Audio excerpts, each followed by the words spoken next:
और चलिए इसी बीच संजय सिंह की प्रेस कॉन्फ्रेंस शुरू हो चुकी है, लिए चलते हैं आपको क्या कह रहे हैं। आपके सामने ये बताने के लिए आया हूं कि कैसे कुचक्र रचकर, कैसे दुर्भावनापूर्ण तरीके से साजिश रचकर इस देश के बेटे, दिल्ली के बेटे अरविंद केजरीवाल को गिरफ्तार किया गया है। और ये कितनी बड़ी साजिश है, इसका एक एक करके आपके सामने मैं खुलासा करूंगा।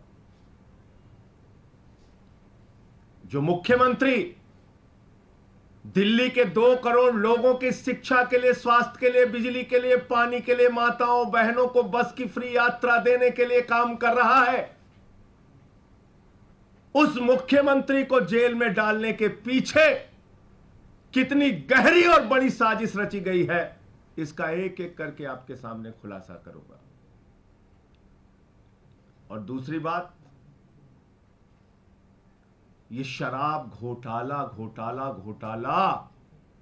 ये शराब घोटाला दुनिया की सबसे बड़ी पार्टी भारतीय जनता पार्टी ने किया है, और इसके अंदर कोई छोटे मोटे लोग शामिल नहीं है, इसका भी खुलासा करूंगा आज।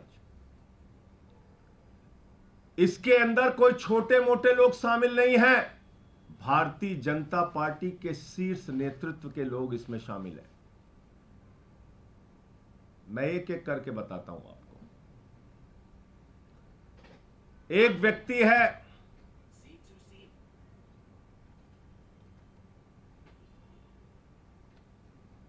मंगुंटा रेड्डी,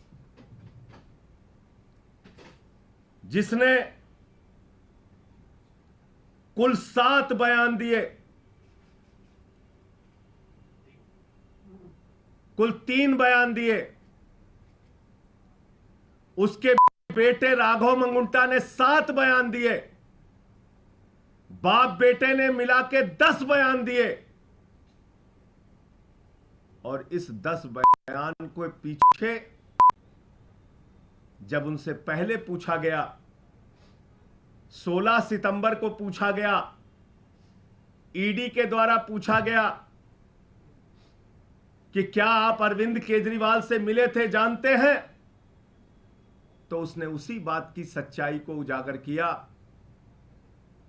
जो बात सच थी, उसने कहा हां मैं मिला था, लेकिन चैरिटेबल ट्रस्ट की जमीन के मामले में मिला था। लेकिन उसके बाद उसके बेटे को, राघव मंगुंटा को गिरफ्तार किया जाता है। राघव मंगुंटा को जेल के अंदर रखा जाता है, 5 महीने तक जेल में रखा जाता है, और तब वो अपना बयान बदल देता है। 16 सितंबर पर पहली बार कार्रवाई होती है। उन्होंने फिर कोर्ट में एप्लीकेशन लगाई, जांच के आदेश मिले, हमारे वकील गए, उन्होंने देखा, ईडी के दफ्तर में जांच के आदेश मिले, वकील गए, उन्होंने देखा, सारे 10 के 10 बयान पढ़े, वकीलों के होश उड़ गए। 10 बयानों में केजरीवाल का नाम नहीं, और 10 बयान जो केजरीवाल का के खिलाफ नहीं थे, उस पे ईडी ने कहा इस पे भरोसा नहीं, भरोसा नहीं, भरोसा नहीं। और जैसे ही उसने 25 अप्रैल को अरविंद केजरीवाल के खिलाफ बयान दिया, उसकी बेल हो जाती है, उसकी बेल हो जाती है। अब ये शरद रेड्डी, जिसको भारतीय जनता पार्टी कहती है ये शराब का घोटालेबाज है, ये शरद रेड्डी जिसको भारतीय जनता पार्टी कहती है शराब का बहुत बड़ा घोटालेबाज व्यक्ति है, ईडी कहती है शराब का घोटालेबाज है, उसको गिरफ्तार करती है, 6 महीने जेल में रखती है, केजरीवाल के खिलाफ बयान लेने के लिए बार बार कहती है, 10 बार वो कहता है नहीं नहीं नहीं, केजरीवाल से कोई मतलब और रिश्ता नहीं। 10 बयान के बाद जब टूट गया और इसने केजरीवाल के खिलाफ बयान दे दिया, 6 महीने की जेल के बाद इसको बेल हो जाती है। ये शरद रेड्डी कौन है? असली घोटाला शुरू हुआ ईडी के जांच के बाद। भारतीय जनता पार्टी का शराब घोटाला, और पहली पेशगी और नजराना भाजपाइयों को कब पहुंचा? 5 करोड़ रुपए का 5 करोड़ रुपए का 15 नवंबर को पहली पेशगी और नजराना 5 करोड़ का पहुंचा, और कुल 55 करोड़ रुपए की रिश्वत, जिसको किंग पिन बताते थे, किंग पिन शरद रेड्डी, उस किंग पिन ने 55 करोड़ रुपए की रिश्वत भारतीय जनता पार्टी को दी। 55 करोड़ रुपए की मनी ट्रेल तो खुलेआम मिल गया, और वो मनी ट्रेल भी ऐसे पता नहीं चला, भारत के सर्वोच्च न्यायालय की कृपा से पता चला, जब उन्होंने कहा दिखाओ दिखाओ दिखाओ।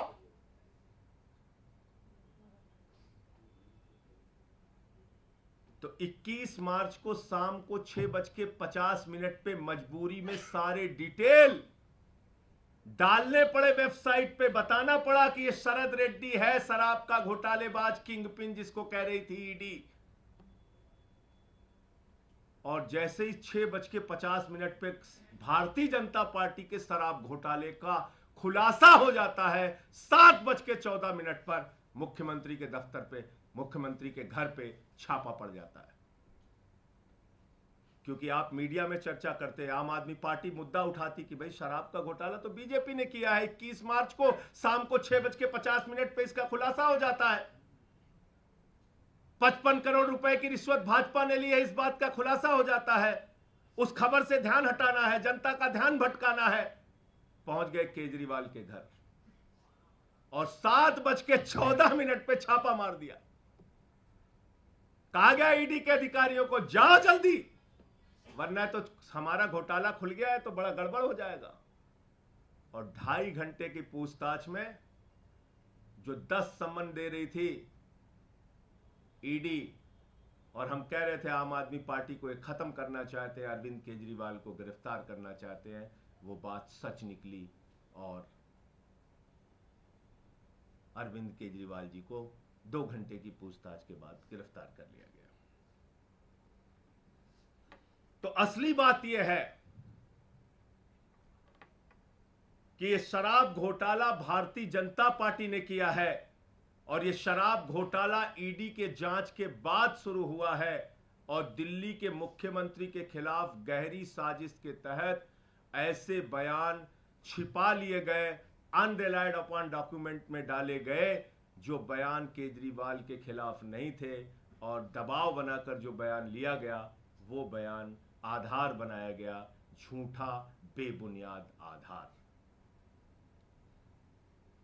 तो इसलिए साथियों और दोस्तों, मैं इस देश की जनता से कहना चाहता हूं, आपका मुख्यमंत्री, आपका नेता, दिल्ली के भाइयों से कहना चाहता हूं, 100% ईमानदारी से अपना जीवन जिया है, अपना जीवन जी रहा है।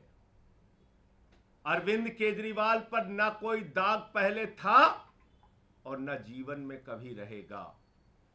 अरविंद केजरीवाल का गुनाह सिर्फ एक है कि वो दिल्ली के बच्चों को अच्छी शिक्षा के लिए काम कर रहे हैं। उनका गुनाह सिर्फ ये है कि दिल्ली की माताओं बहनों के लिए बस की फ्री यात्रा का इंतजाम कर रहे हैं, उनको 1000 रुपए की आर्थिक सहायता का इंतजाम कर रहे हैं। अरविंद केजरीवाल का गुनाह सिर्फ ये है कि वो बुजुर्गों के लिए तीर्थ यात्रा का इंतजाम कर रहे हैं, फ्री बिजली, फ्री पानी का इंतजाम कर रहे हैं। एक ऐसी सरकार जो दुनिया में, देश में सबसे बेहतरीन तरीके से काम कर रही है, उसके पीछे ये बड़ी गहरी साजिश करके उनको गिरफ्तार किया गया है। और ये सारी तारीखें और ये सारे बयान चिल्ला चिल्ला कर ये कह रहे हैं कि ये साजिश है, साजिश है और साजिश है।